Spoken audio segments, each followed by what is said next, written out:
I'm Bob Panther. I was a Linotype intertype operator from approximately 1960 to 1980, of which you can see here is an old-fashioned compared to today's technology. It can find that we used a keyboard here which was not a QWERTY keyboard. There was the lowercase, capitals and other keys. There was the different size type cases at the top which used to carry 4 different sizes of font sizes, which was operated by using this lever that used to take the cases up and down.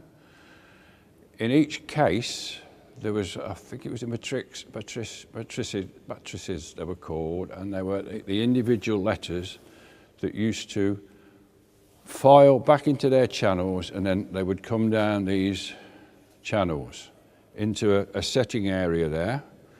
We had a wedge-shaped space bar that was when we filled the line out, when it was typed, we filled the line out, the space bars were pushed up and it filled the line out. The line then went across there, then he went down into the area at the back of the hot metal pot. The metal was pushed into the back of the matrices, and the Linotype, the type of each single type dropped out there. So every line was a single line of type. Not like the old days, they used to actually put single letters in previous to this. Then the machine would continue in its rotating, and an arm would come from down there, take these matrices back, they would be fed along a bar at the top, and they would go back to where they came from. And off we go again for the next line.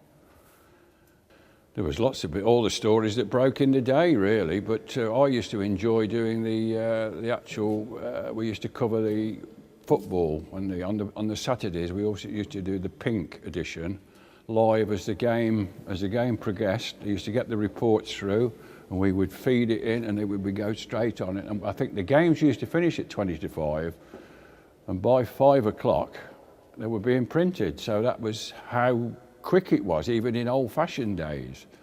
But the major news, all the major news, I can't think of one at the particular at the moment. It was just news all the time, of which we had a lot of local news, because obviously it was a family-run paper in first, and it was that was basically what it was, with a flavour of national news.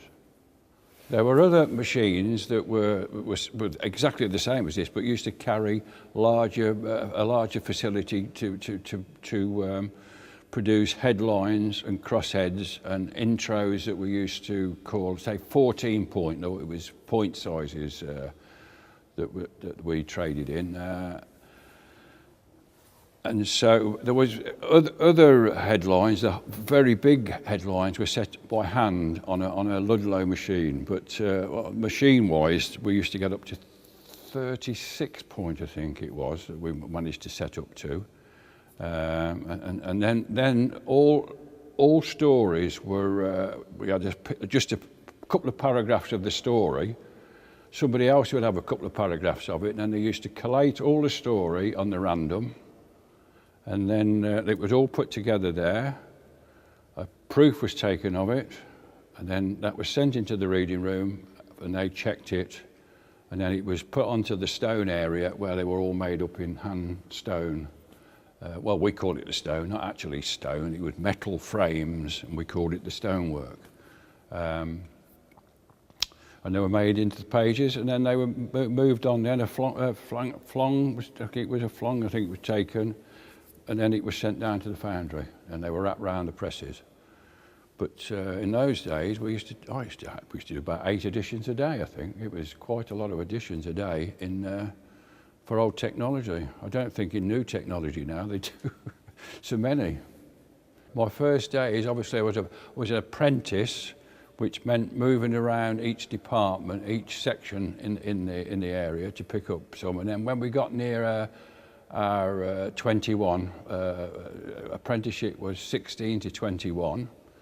Then by the time we were 18 or 19, we were kind of worked into an area to fit in with the output, and I became an operator those days. So, but beforehand, I was on all different sections. So, but back in my first days, I didn't know what a point was. But in the end, I managed to get 29 years and enjoyed it. Where we're standing now was in the actual, when we first came here, was the original reading room where all the hot metal, it was read and checked, hopefully to be prepared for the editions in time. Actually, it's where I met my wife here, 50 years ago. If we just out through the window is where all the stonework and all the pages were made, and I forget what was them. We used to be a lot of pages we made. I think it was over 90 pages that were produced on some days. And on the far side of the room, which is now it's blocked off, was the actual Linotype hot metal machines that went from one end to the other end, of which there were about 16 or so, 12, 20, something like that. I can't remember exactly.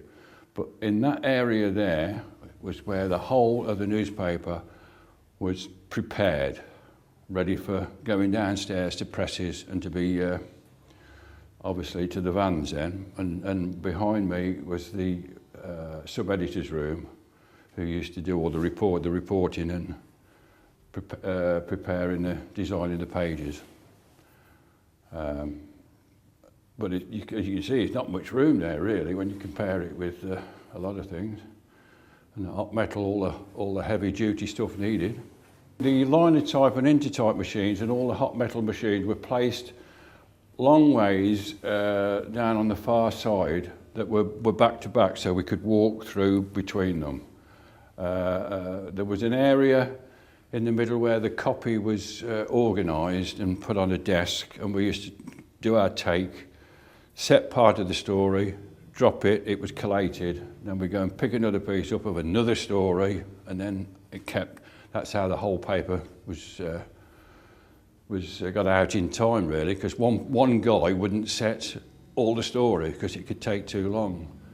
So you probably get, I don't know, 10 people doing a part of one story from the reporters and from the subs.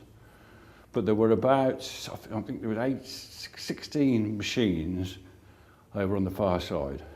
Being here now brings back great memories because it was in the very early days in the 1960s, before all this new technology decided to oust everybody. But in the early days, it was the family-run newspaper, and it was absolutely a fabulous place to work. The mickey taking and the leg pulling was unbelievable, but the idea was to get the paper out at the end of the day, and that was achieved through some problems at times, which we seem to avoid, but as a company. And it was absolutely brilliant, and which we were treated, if I remember right, we used to have a Christmas party for Mr. Iliff, Lord Iliff, every year at the Locarno, to show their appreciation, and that was the good old days.